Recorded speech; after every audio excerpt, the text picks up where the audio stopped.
te convidar a ficar de pé, enquanto você ainda não terminou de orar. Coloca o seu coração diante do Senhor, coloca as suas expectativas nele. Ele conhece todas as coisas, Ele sabe tudo o que você precisa. Simplesmente fale com Ele, continue falando com Ele. Na oração encontro calma, na oração encontro paz. Orar a Deus faz bem à alma, falar com Deus me satisfaz.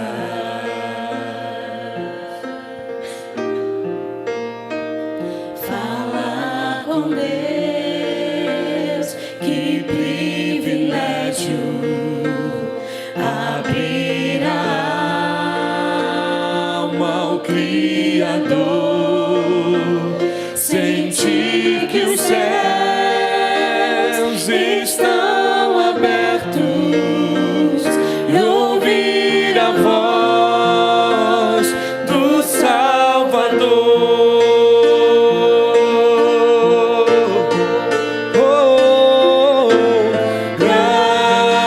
Grande é o nosso Deus e as obras que Ele faz, o seu amor não tem limites. Em seu perdão encontro paz.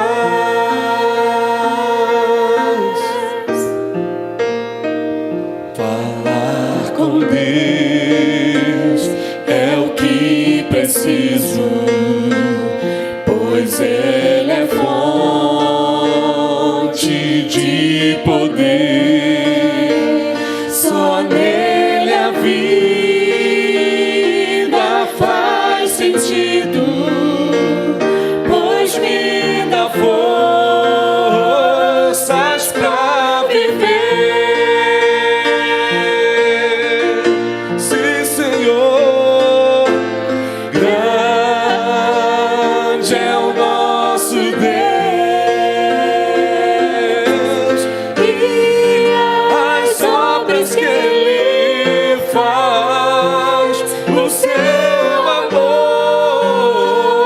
não tem limites.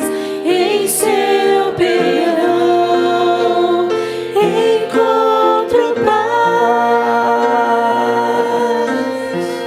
grande, mais uma vez, grande. Grande é o nosso Deus Te adoramos, Senhor. e as obras que Ele O faz, seu amor não tem limites. Em seu perdão encontro paz. Amém, irmãos?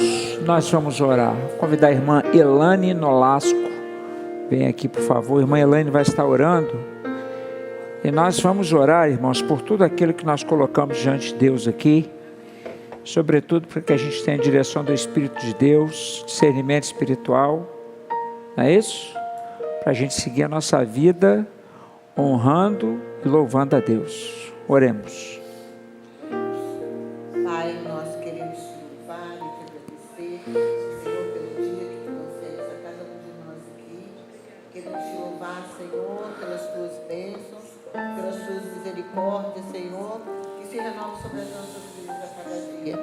Entregamos, Senhor, a tua igreja nas tuas mãos, para que tu venhas, Senhor, fortalecer a tua igreja, Senhor, para que nós possamos, através do nosso testemunho, Pai, nós falarmos de ti, Senhor, aos nossos vizinhos, Senhor, aonde nós trabalhamos, aonde nós estamos convivendo no dia a dia, Pai. Ó Senhor, nos fortaleça a cada dia, que a cada dia nós possamos, Senhor, nos dedicar mais à tua obra, Senhor. Queremos te pedir pela tua igreja, Pai, que tu não venhas permitir, Senhor, que coisas do mundo, Senhor, venha introduzir na tua igreja. Amém. Que a tua palavra, Senhor, seja pregada e que nós possamos, Senhor, buscar a tua orientação sobre os nossos valores, Senhor, na tua palavra. Queremos te louvar, Senhor, porque sabemos que aqui na tua casa, Senhor, a tua palavra é pregada, Senhor, a cada dia. Amém. Que tu nos ensines a ouvir a tua voz, Senhor. Amém. E nos fortaleça, que nós possamos testemunhar do teu evangelho. Nós te louvamos e te agradecemos em nome do teu filho Jesus. Amém, Senhor. Amém. Amém, irmãos, podem se assentar. Eu vou convidar você a abrir a sua Bíblia lá na primeira carta de João. E nós vamos ler lá em 1 João, capítulo de número 5. Vou fazer uma breve reflexão com os irmãos. Você sabe, nesse mês de janeiro, eu pedi aqui a alguns colegas aqui da igreja para que estivesse compartilhando conosco, fazendo a exposição da primeira carta de João. Há mais de um mês, o pastor Sérgio Moraes compartilhou o capítulo de número 1. E você lembra que na primeira carta de João, no capítulo 1, esse capítulo ele ensina sobre a verdadeira comunhão com Deus.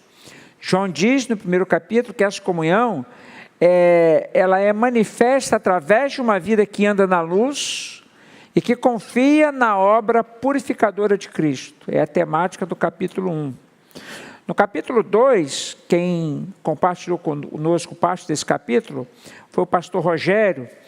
E uma das coisas que esse capítulo 2 ele aborda, ele fala que conhecer a Deus implica em obedecer a sua palavra, amar aos irmãos e permanecer em Cristo, resistindo ao mundo e ao erro. Então você veja que a mensagem de João, ela não é diferente da mensagem que a gente prega hoje, é a mesma mensagem. No capítulo 3, o pastor Silas esteve pregando o capítulo 3, uma frase que sintetiza a ideia do capítulo 3 é que os filhos de Deus, eles revelam a sua nova identidade por uma vida de santidade, justiça e amor sacrificial, em contraste com o mundo e o pecado. Então João, você lembra, João ele é muito prático. Ele pega aquilo que está acontecendo no mundo e ele nos dá aquilo como um parâmetro que se contrapõe com aquilo que a palavra de Deus diz.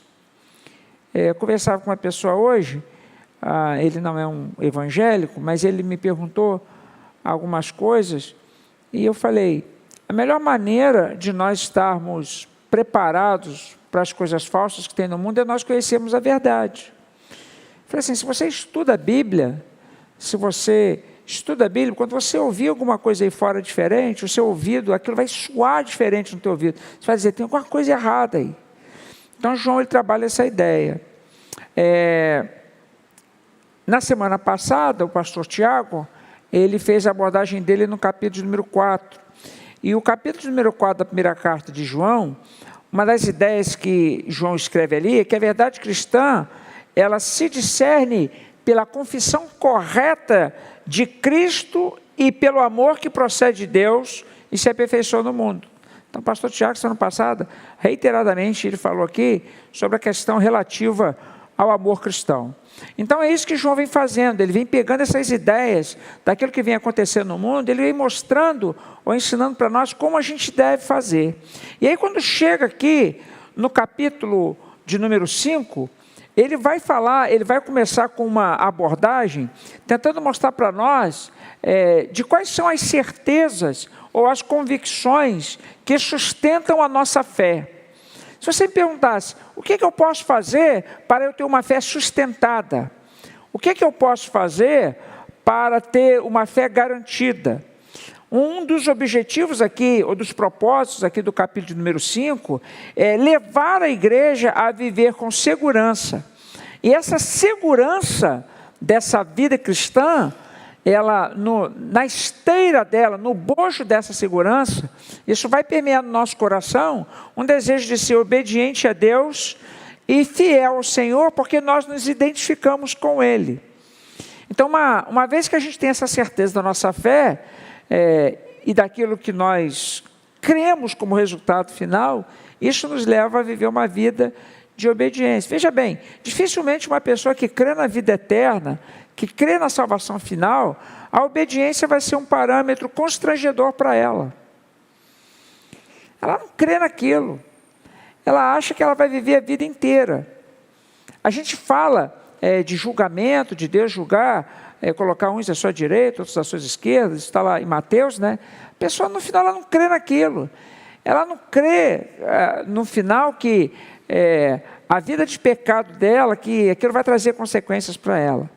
Então, para ela é indiferente ser fiel. Eu acho que é por isso que a gente vê hoje a igreja, de um modo geral, tão parecida com o mundo.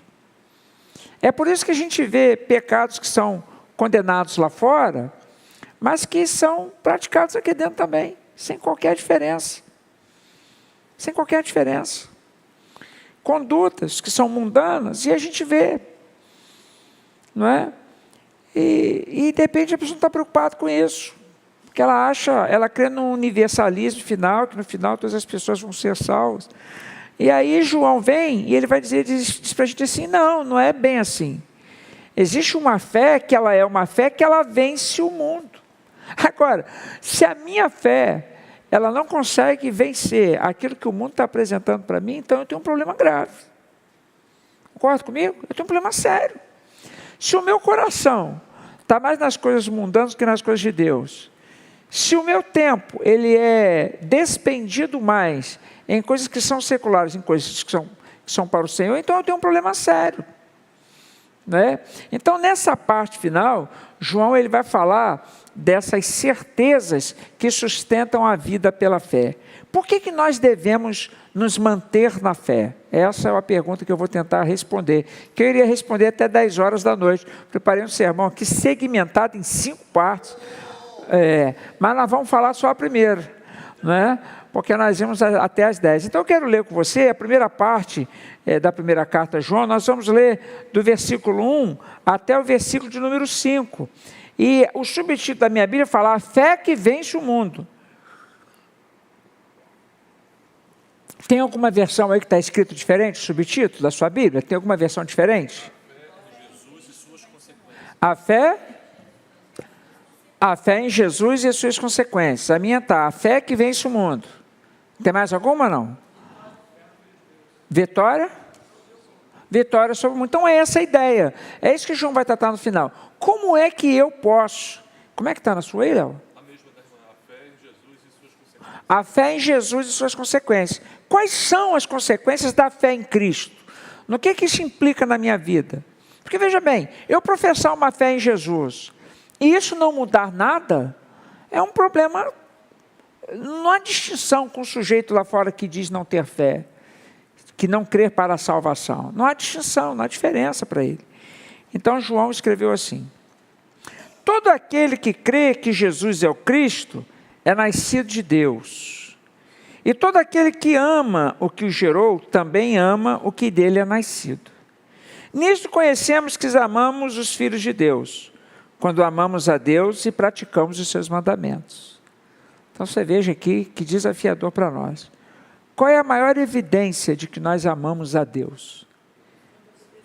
Quando a gente ama o Senhor Jesus e quando nós amamos os seus mandamentos. Não é isso? Jesus disse assim: vocês serão meus discípulos se fizerdes o que eu vos mando. Vou chegar nessa parte. Oi? Léo está citando aquele texto de João, né? O que tem os meus mandamentos e os guarda, isso é o que me ama. Porque este é o amor de Deus, que guardemos os seus mandamentos. Ora, os seus mandamentos não são penosos. Porque todo o que é nascido de Deus vence o mundo. E essa é a vitória que vence o mundo, a nossa fé. Pode ler comigo esse versículo juntos? Verso 4. Porque todo o que é nascido de Deus vence o mundo. E essa é a vitória que vence o mundo, a nossa fé. quem é o que vence o mundo, senão aquele que crê ser Jesus, o Filho de Deus? Amém, irmãos? Que Deus abençoe a leitura da sua palavra. Então eu queria começar dizendo que a gente vive num tempo de muita insegurança espiritual. A gente tem ouvido tanta coisa em cultos online, a gente tem ouvido tanta coisa no Instagram, a gente está vendo tanta coisa acontecendo, que às vezes é possível faltar-nos discernimento para perceber aquilo o que é certo, aquilo o que é errado. Essa ideia, ela também está aqui no capítulo 5, mais precisamente no versículo de número 13. Olha o que João escreveu. Estas coisas vos escrevi, a fim de saberes que tendes a vida eterna. A vós outros, o que creres no nome do Filho de Deus. João está dizendo, você pode, nesse mundo que está tanta coisa acontecendo, você pode ter certeza da sua salvação, baseado na pessoa que você colocou a sua fé. E veja que nós começamos a ler o versículo 1, ele diz que todo aquele que Jesus é o Cristo. Você lembra que essa ideia do Cristo, é aquela ideia do Messias, é aquela ideia do Salvador. Muitas pessoas vão dizer que creem em Jesus. Você já ouviu falar de Jesus? A pessoa vai dizer, já ouvi falar. O Brasil, por ser um país de maioria cristã, as pessoas vão dizer que creem em Jesus. Agora, você crê em Jesus como Cristo? Você crê em Jesus como aquele que fora prometido no Antigo Testamento? Aquele que os profetas creram, sem ver? Você crê em Jesus para a salvação? A pessoa provavelmente vai ter dúvidas. E até se você perguntar para ela explicar, ela vai ter dúvidas. Então João escreve para fortalecer a igreja, mostrando que a verdadeira fé em Cristo, ela não apenas salva, mas ela vence. Quer ver uma coisa? Quantas pessoas você conhece que estão sendo derrotadas para o mundo? Quantas pessoas você conhece? Vou mais longe. Quantas pessoas, membros de igreja, crentes, vocês conhecem, nós conhecemos, que estão sendo derrotados para o mundo? Talvez até nós, se pararmos para observar algumas áreas da nossa vida, nós vamos dizer, aqui eu tenho perdido. Aqui eu preciso de purificação para os meus olhos, purificação para os meus caminhos. Talvez até alguns de nós, se nós honestamente nos avaliarmos, talvez a gente vai chegar nessa conclusão, que em alguns critérios, ou que em alguns parâmetros, em que em algumas áreas, nós também temos sido derrotados. Então João começa a escrever, ele diz assim, olha, você pode descansar em Deus, se você tiver uma fé que ela for genuína na pessoa do Senhor Jesus, e ela for uma fé bíblica. Então a primeira coisa que eu queria compartilhar com os irmãos, e eu falei com vocês, são 5 lições no capítulo 5, vou falar apenas uma hoje. A primeira lição então que eu queria compartilhar com os irmãos é essa que aparece aí. A fé que vence o mundo, ela me dá a certeza de uma autêntica transformação. O que eu estou querendo dizer para você é o seguinte, quem é nascido de novo, quem é nascido do Espírito, aquele que é dominado pelo Espírito, aquele que é cheio do Espírito, aquele que é lavado na água do Espírito, aquele que é nova criatura mesmo, as coisas velhas já passaram, um monte de coisa ficou para trás. E por que isso? Porque aquele que está em Cristo, ele tem uma nova identidade. Olha o que o texto diz, né? Todo aquele que crê que Jesus é o Cristo é nascido de Deus. Então, ele não é nascido de uma ideia, ele não é nascido de uma necessidade, ele não é nascido de um discurso, ele é nascido porque ele creu corretamente. Ele é nascido porque ele entendeu no coração dele que não há outro caminho para a salvação. Pergunto aos irmãos, se o Senhor Jesus voltasse hoje, nesse exato momento, nós aqui que estamos cá, nós temos mais de 50 pessoas assistindo em casa. Se Jesus voltasse hoje, nós teríamos certeza da nossa salvação? Nós não teríamos dúvidas disso? Dúvidas disso. Talvez você esteja aqui e pense, mas eu tenho um pecado escondido. oculto, fiz uma coisa que ninguém sabe. Fiz uma coisa que ninguém sabe. Só o Senhor sabe. A pergunta que eu faço é, se fosse agora no tete a tete, você e Deus, não é? Você e Deus, você poderia dizer, não, eu nasci de novo, eu nasci de Deus, eu tenho uma vida transformada. Então essa fé que eu estou falando, ela é uma fé que me faz nascer de novo. Ela é uma fé que me faz amar os irmãos, porque isso está no versículo 12, nisso conhecemos que amamos os filhos de Deus, quando amamos a Deus e praticamos os seus mandamentos.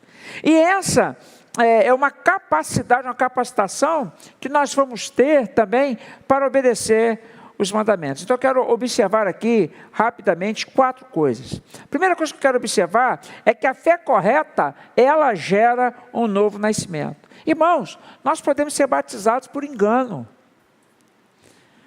Nós podemos ser batizados porque nós ficamos emocionados. Afirmamos ali, demos a nossa profissão de fé, respondemos as perguntas, citamos os princípios batistas, mas isso não dá para nós um certificado de salvação. Nós podemos ter sido criados na igreja, ter nascido dentro do batistério, mas foi batizado dentro do batistério, foi batizado dentro do batistério. Isso não dá para nós um certificado de salvação. João escreveu aqui na primeira parte do versículo A, todo aquele que crê que Jesus é o Cristo, ele é nascido de Deus. Então, crer que Jesus é o Cristo é evidência de que se nasceu de Deus. Aí eu pergunto para você, como é que você crê em Jesus? Qual é o tipo de fé que você nutre em Cristo? Você crê em Jesus como pessoa, como uma boa pessoa, que pagou um preço lá, fez o sacrifício?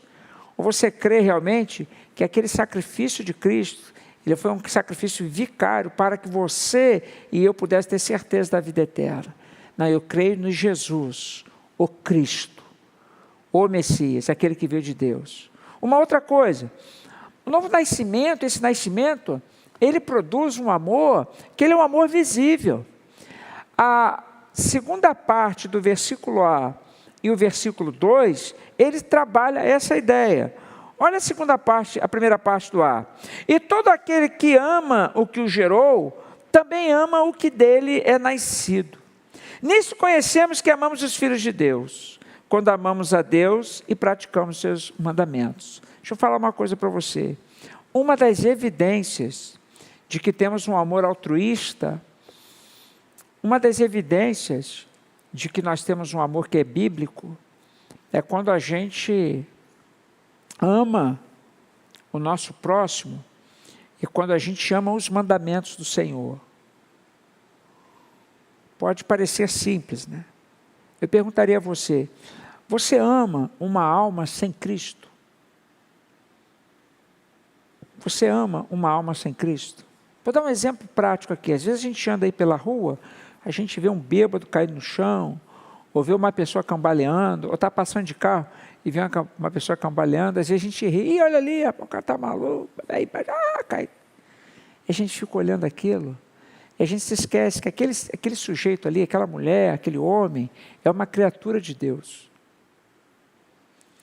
A gente crê que aquilo que está dominando ele está errado.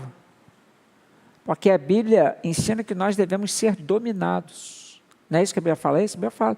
Nós devemos ser dominados pelo Espírito Santo de Deus. A nossa embriaguez, no bom sentido, ela precisa ser a embriaguez do Espírito. A embriaguez do Espírito. Então, se a gente olha o que acontece nessas incursões, né, de intervenção militar em comunidades. A gente vê jovens morrendo, pessoas sem Deus. Então, uma das evidências desse novo nascimento é essa produção de amor visível. Então, esse amor cristão, ele se manifesta através de uma vida de gratidão a Deus, de amor ao Pai e ao Filho, mas também implica em amar e praticar os mandamentos do Senhor. Eu sei que você vai dizer para mim, assim, pastor, mas é impossível praticar os mandamentos, todos. É impossível colocar isso tudo em prática. Eu diria, irmãos, você sabe, a gente tem nivelado por baixo. a gente tem nivelado por baixo. A gente, cada década que passa, a igreja tem precisado, parece que baixar o sarrafo para conseguir ter uma quantidade de membros no seu hall. Talvez você seja de uma época que o sarrafo era lá em cima.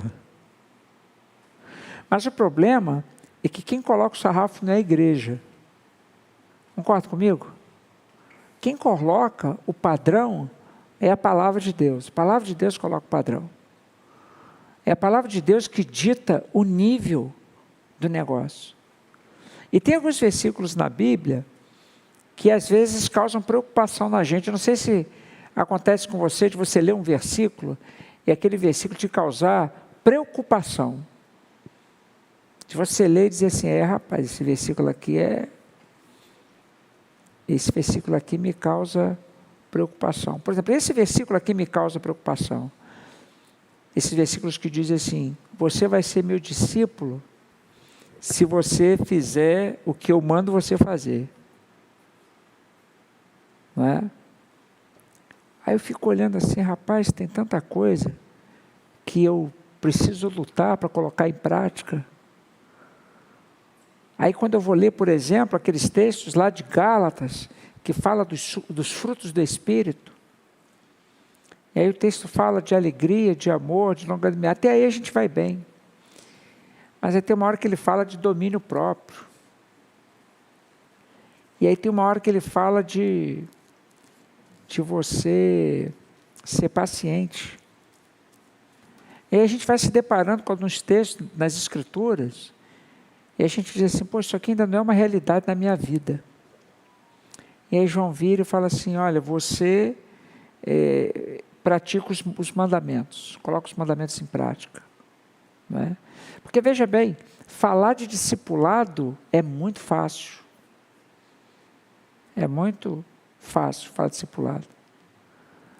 É muito fácil falar de ser discípulo, vamos fazer discipulado, vamos ter a clara discipulado, vamos levar para... É muito fácil. Difícil é ser discípulo. Difícil é imitar a Cristo. Difícil é reverberar aquilo que Jesus é. Difícil é multiplicar discípulos. De conduzir pessoas no caminho do Evangelho. Então a fé que vence o mundo, ela dá certeza de uma autêntica transformação. E tem mais uma coisa nesse texto aí, né? Olha só o versículo 3. Esse amor, ele é expresso em obediência, olha. Porque este é o amor de Deus, que guardemos os seus mandamentos. Olha, os seus mandamentos não são penosos. Uma vez eu falei para vocês aqui na igreja, há muito tempo eu estava num culto, eu falei alguma coisa assim. Você lembra daquela história da nuvem, lá no Êxodo, né? Então, a nuvem, durante o dia, ela guiava o povo, então ela fazia a sombra. Então, a Bíblia diz que quando a nuvem parava, o povo parava. E à noite, era uma coluna de fogo, que aquecia o arraial, né? Então, era mais ou menos o seguinte, a nuvem andava, eles andavam, a nuvem parava, ele parava. Porque estar sobre a nuvem era uma questão de sobrevivência para eles. Às vezes, a gente acha que os mandamentos do Senhor, eles são pesados, e eles não são. Porque difícil é viver fora do mandamento. Difícil é viver na desobediência. Entendeu? Virando aí alvo de Satanás e tomando coça do capeta todo dia. Isso é que é difícil. Nas mãos do Senhor a misericórdia. Nas mãos do Senhor a graça. Nas mãos do Senhor a perdão. Ser obediente é difícil? Não, filho. Difícil é ser desobediente. E pela sua desobediência você compromete seu casamento. Pela sua desobediência você compromete a alegria, a harmonia da casa. Pela sua desobediência você compromete a unidade da igreja. Pela sua desobediência você dá mau testemunho lá para os seus colegas de trabalho, lá onde você está. Entendeu? Isso é que é penoso. Isso é que é brabo demais. Isso é que é difícil. E João, ele fala isso, olha só. Esse é o amor de Deus que guarda esses mandamentos. Olha, os seus mandamentos não são penosos. Irmãos, obedecer a palavra de Deus não é um peso para a gente. Não é um castigo para a gente. Deixar de beber para dar um bom testemunho, aonde eu estou, não é castigo para a gente. Mas não tem nada. Deixar de fazer as coisas, perder no jogo de futebol para dar um bom testemunho, não é castigo para a gente. Deixar de brigar para não levantar uma contenda, uma celeuma, não é castigo para a gente. Castigo para a gente é quando nós saímos fora da nuvem, quando nós saímos fora do mandamento, e nós comprometemos a mensagem do Evangelho.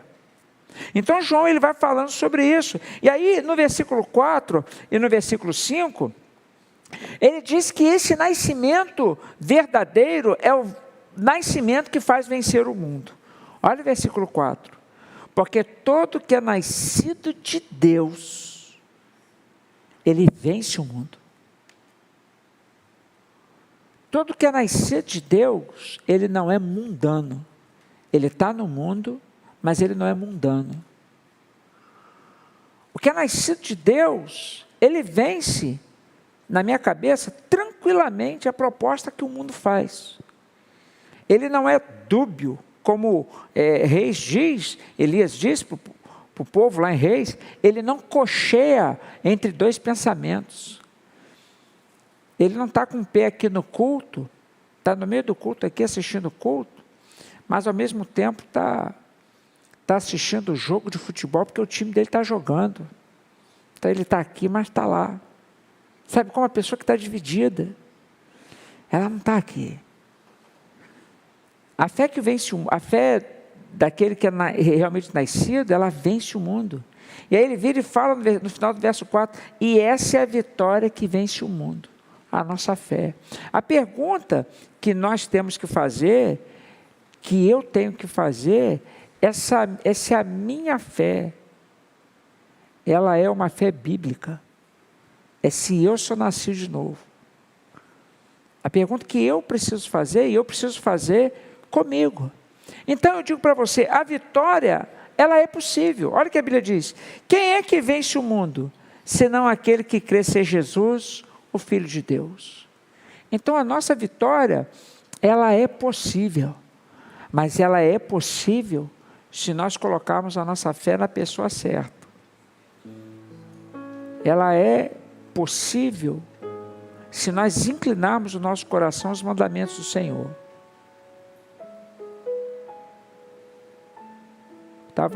Ontem eu conversava com a filha lá em casa, a filha está ali, estava conversando com ela lá, uma das coisas que eu falei para ela foi assim, quando o problema chega, quando o aperto chega, quando a privação chega, o que faz a gente superar essas coisas é a confiança que a gente tem na palavra de Deus. Ninguém vai resolver problema para a gente. Ninguém vai lá resolver. Aliás, normalmente quando o negócio aperta, a gente fica sozinho. Quem fica do nosso lado é porque é amigo nosso mesmo, que ama a gente mesmo. Ele estava dizendo isso. No dia que a privação chega, que o problema chega, que a dor chega, que o sofrimento chega, o que faz a gente superar essas coisas é o conhecimento que a gente tem da palavra de Deus. É a fé que a gente tem nas Escrituras. E aí você veja, esses primeiros 5 versos, irmãos, ele dá para nós, ele ensina para a gente a como ter uma vida vitoriosa. Muito longe, né, do que um coach diz, muito longe do que o cara do trade vai dizer, o cara da aplicação do investimento vai dizer. No dia que você tiver o carro, no dia que você tiver a ilha para você, no dia que você tiver os dividendos, você vai ser vitorioso. Não. Vitorioso é aquele que está nesse mundo, mas ele não é daqui. Vitorioso é aquele que está nesse mundo, mas nada aqui o atrai. Vitorioso é aquele que está nesse mundo e que ele entende que mais vale um dia na casa do Senhor do que 1000 dias fora daqui. Esse é vitorioso. Esse é o vitorioso. Vitorioso é aquele que está lendo o mandamento, que está se confrontando, se autoconfrontando no seu coração e que está pagando o preço para colocar aquilo em prática. Porque ele sabe que o mandamento do Senhor não é penoso. Então, se eu poderia dizer uma coisa para você, a primeira coisa eu diria é essa aí. A fé que vence o mundo, ela dá certeza de uma autêntica transformação. Eu fui mudado. Eu nasci de novo. E os meus sonhos, eles são sonhos que o Senhor mesmo coloca no meu coração. São coisas do Senhor. Os meus projetos são projetos do Senhor. A minha vida, ela é uma vida para o Senhor.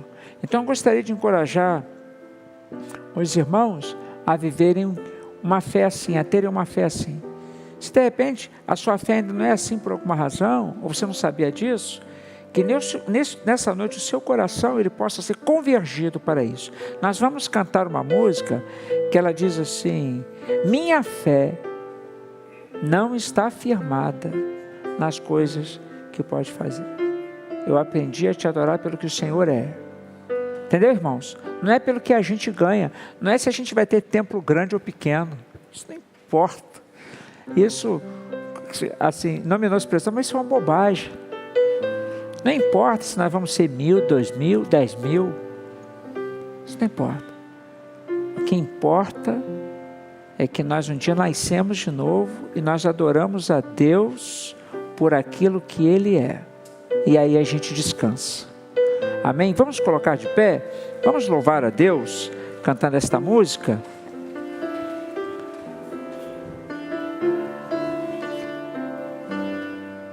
Minha fé não está firmada nas coisas que podes fazer.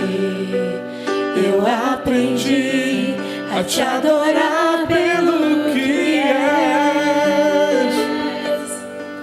Dele vence o amém, somente dele mais ninguém. A Deus seja o louvor. Minha fé não está firmada nas coisas que podes fazer. Eu aprendi a te adorar pelo que és. Dele vence o amém, somente dele mais ninguém. A Deus seja o louvor. Se Deus fizer, Ele é Deus. Se não fizer, Ele é Deus. Se a porta abrir, Ele é Deus. Mas se fechar, continua sendo Deus. Se a doença vier, Ele é Deus. Se curar eu for, Ele é Deus. Se tudo der certo, Ele é Deus. Mas se não der, continua sendo Deus.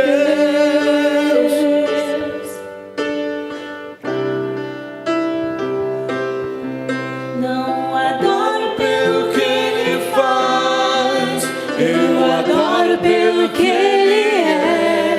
Haja que houver, sempre será Deus. Não adoro pelo que Ele faz, eu adoro pelo que Ele é. Haja que houver, sempre será Deus. Se Deus fizer, Ele é Deus. Se não fizer, Ele é Deus. Se a porta abrir, Ele é Deus. Mas se fechar, continua sendo Deus. Se a doença vier, Ele é Deus. Se curado eu for, Ele é Deus. Se tudo der certo, Ele é Deus. Mas se não der, continua sendo Deus. Deus é Deus. Bem, irmãos, nós vamos orar. Eu vou pedir você dar a mão na pessoa que está do seu lado. A Cláudia Milagres vai vir aqui. Vem cá, Cláudia. Faz favor. Nós vamos orar, irmãos. Nós vamos agradecer a Deus. E nós vamos lembrar aqui de alguns irmãos. Nós temos oramos aqui, orei lá em casa hoje de manhã, nós vamos orar pela vida do João Paulo, que é o filho do Fábio e da Gisele. Alguém aqui tem algum outro motivo de oração? Lembra de alguém para nós orarmos?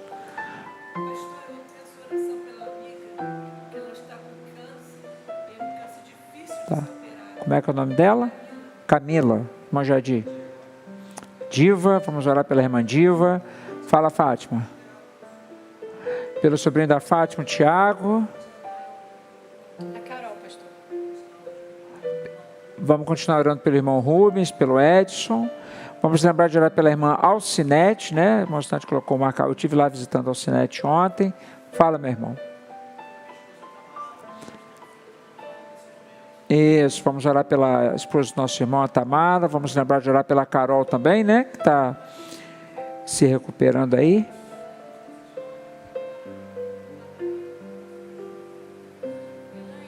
A Elaine de Valtemi, né? Eu lembrei também do Cristiano, esposo da irmã Rosana, que operou um câncer também há pouco tempo, né? Quem? O Cláudio.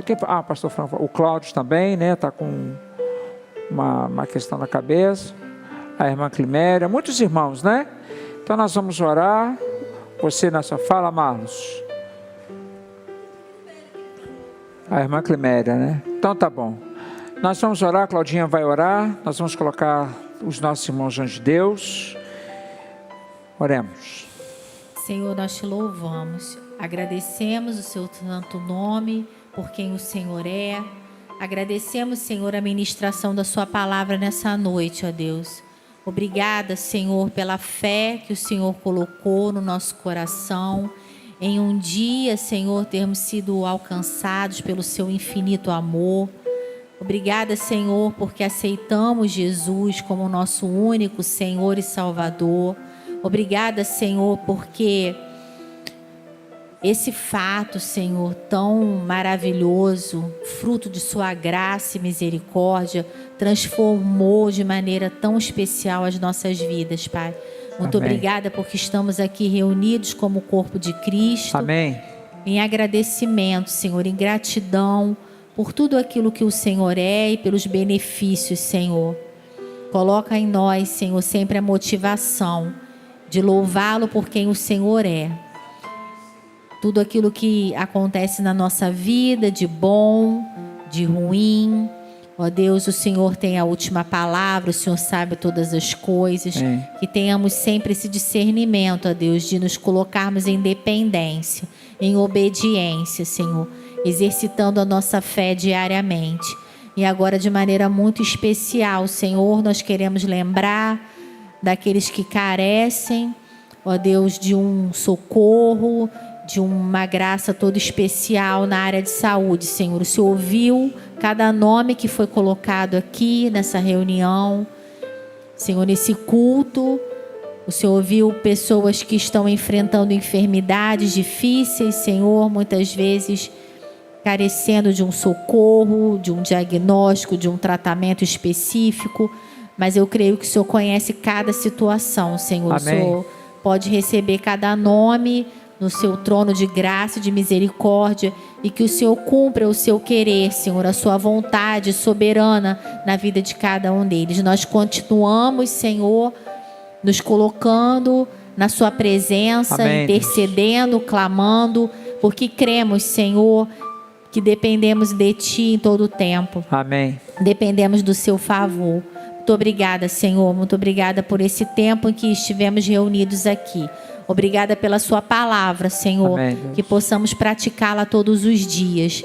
Que não sejamos meramente ouvintes, Senhor, mas praticantes. Amém. Diligentemente ouvindo e buscando cumprir o seu querer. Muito Amém. Obrigada, Senhor, por essa noite. Em nome de Jesus. Amém, Senhor. Amém. Que a graça do Senhor Jesus, que o amor de Deus, que as santas e que as divinas consolações do Espírito Santo do Senhor estejam sobre cada um de nós hoje e sempre. Todos digam amém. Antes de você comentar o seu irmão, passa lá na cantina, prestigia as nossas irmãs que fizeram uma macarronada deliciosa lá. Compra lá, cada um comprando 10 cumbuca, a gente consegue acabar com tudo. Deus abençoe vocês, irmãos. Dá um abraço ao seu irmão, abençoe a vida dele.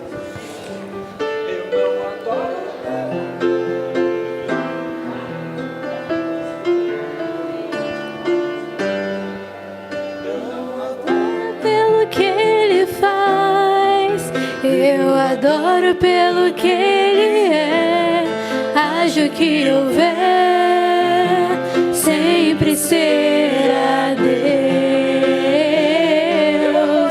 Não adoro pelo que Ele faz, eu adoro pelo que Ele é, acho que houver, sempre será